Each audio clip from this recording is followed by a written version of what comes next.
Hi, my name is Annie, and welcome to the Walking Word, where we go through the Holy Bible in a year as part of discipling. We are in the book of Leviticus, chapter 25, the sabbatical year. Remember, Leviticus is a legislative book, so it's a lot of laws, and that's what we're going through. And remember, in the spiritual realm, the only two things that speak the name Jesus and the law. Let's continue. Um, Legality, actually, that's the better word, not legality, because Christ is the finished work of law. He is the summary of the law. But it's a question about legality. Okay. Leviticus 25, the sabbatical year. Okay. The Lord said to Moses on Mount Sinai, "Speak to the Israelites and tell them, when you enter the land which I am giving you, let the land too keep a Sabbath for the Lord. For 6 years you may sow your field, and for 6 years prune your vineyard, gathering its produce. But during the seventh year, the land shall have a complete rest, a Sabbath for the Lord, when you may neither sow your field nor prune your vineyard. The aftergrowth of the harvest you shall not reap, nor shall you pick the grapes of your untrimmed vines in this year of Sabbath rests for the land. While the land has its Sabbath, all its produce will be food equally for you, yourself, and for your male and female slaves, for your hired help and the tenants who live with you, and alike for your livestock and for the wild animals on your land." The Jubilee year, 7 weeks of years shall you count, 7 times 7, so that the 7 cycles amount for 49 years. Then on the 10th day of the seventh month, let the trumpet resound. On this, the day of atonement, the trumpet blast shall re-echo throughout your land. This 50th year you shall make sacred by proclaiming liberty in the land for all its inhabitants. It shall be a jubilee for you, when every one of you shall return to his own property, every one of his own family estate. In the 15th year, your year of jubilee, you shall not sow, nor shall you reap the aftergrowth, or pick the grapes from the untrimmed vines. Since this is the jubilee, which shall be sacred to you, you may not eat of its produce except as taken directly from the field. In this year of jubilee, then, every one of you shall return to his property. Therefore, when you sell any land to your neighbor, or buy any from him, do not deal unfairly.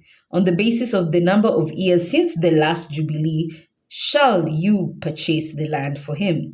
And so also on the basis of the number of years the crops shall he sell it to you. When the years are many, the price shall be much more. When the years are few, the price shall be much less.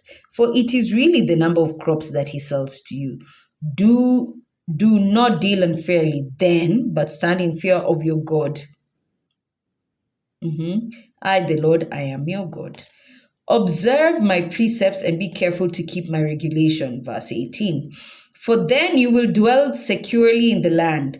The land will yield its fruit for you and have food in abundance, so that you may live without worry.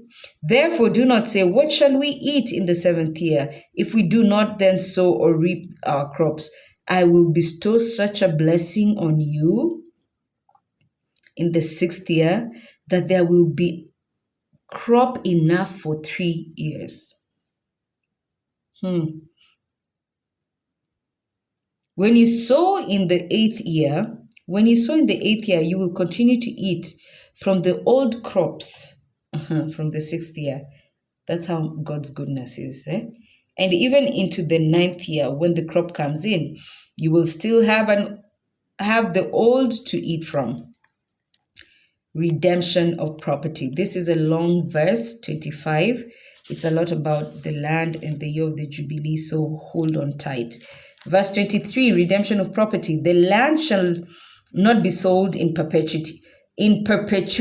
No, for the land is mine, and you are but aliens who have become my tenants. The earth is the Lord's and everything therein, truly. Therefore, in every part of the country that you occupy, you must permit the land to be redeemed. You must allow the land to rest. Remember, when one of your countrymen is reduced to poverty and has to sell some of his property, his closest relatives, who has the right to redeem it, may go and buy back what his kinsman has sold.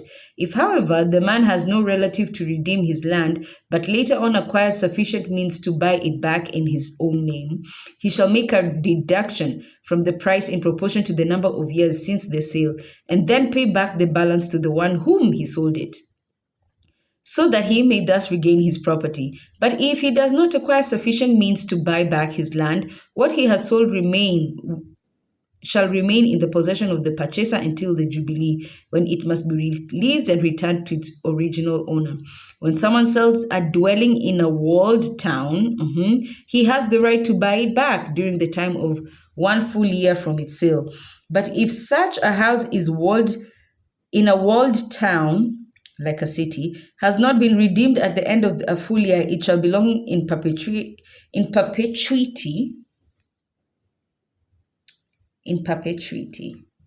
to the purchaser and his descendants, okay? Nor shall it be released in the Jubilee. However, houses in villages that are not encircled by walls shall be considered as belonging to the surrounding farmland. They may be redeemed at any time, and in the Jubilee they must be released. In Levitical cities, the Levites shall always have the right to redeem the townhouses that are their property. Any townhouse of the Levites in their cities that has been sold and not redeemed shall be released in the Jubilee, for the townhouses of the Levites are their hereditary property in the midst of the Israelites.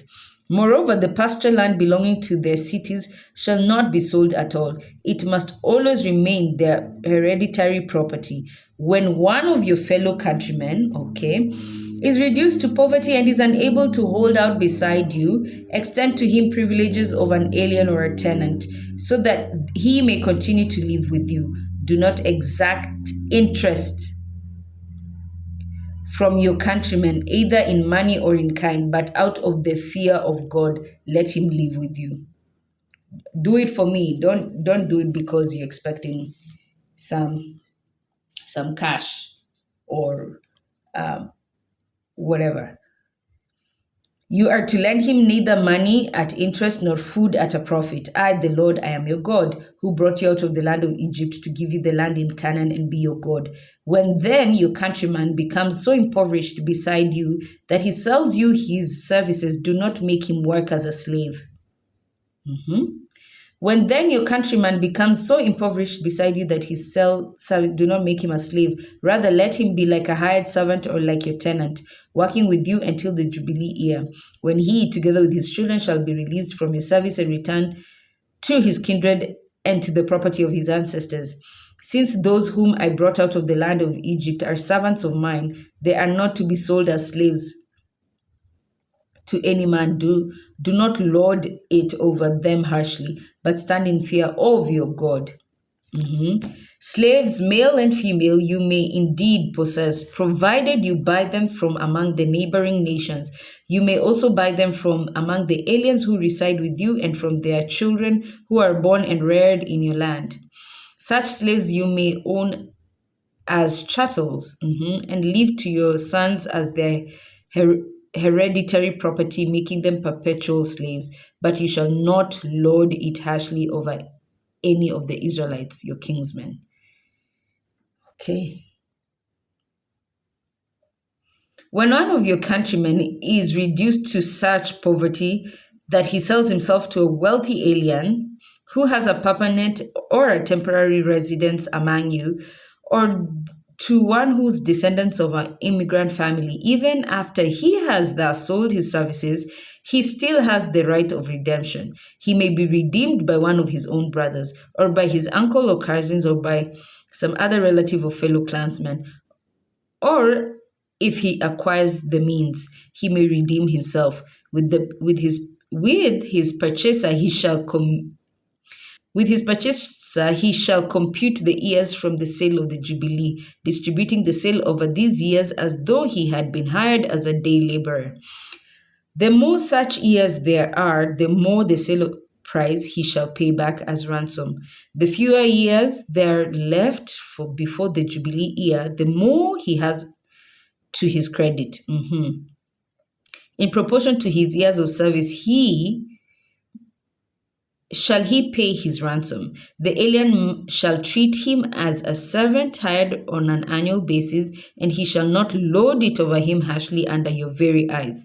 So if you sell a slave to a foreigner, to an alien amongst you, make sure that that slave is not loaded over, is not basically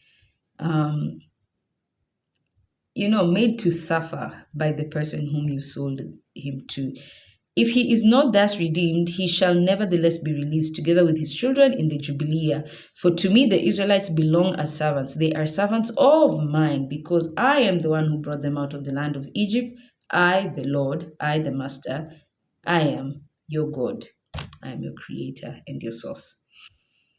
We continue tomorrow from chapter 26, where we read about the reward of obedience and disobedience. It is a heavy chapter. You can read ahead.